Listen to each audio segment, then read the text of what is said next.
Fillos predilectos, vivendas de emerxencia, sen vivenda e o ensino público polo chan. Benvides ao repasiño plenal.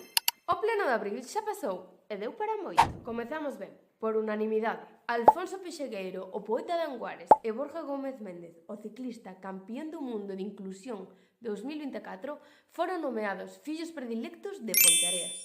E mandamento con Rabat, Malta. Votamos en contra. Non por Malta, senón porque os alfombristas non sabían nada disso. Ademais de que quen foi ali a representarnos foi a xefa de gabinete da alcaldesa Nava Castro. Nin funcionaria, nin concelleira.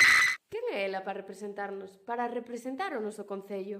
Monsao, Portugal? Ese sí, por unanimidade. Esa relación xa existe, xa ten sentido e xera comunidade. Adiviña, adivinanza, que tocou outra vez? A RPT. Terceira modificación do ano vinculada ao orzamento. Ordenanzas de vivenda de emerxencia social, pero aproban as ordenanzas sen ter as vivendas, nin proxectos para telas. Participación cidadá na elaboración? 0. 10 días de consulta pública.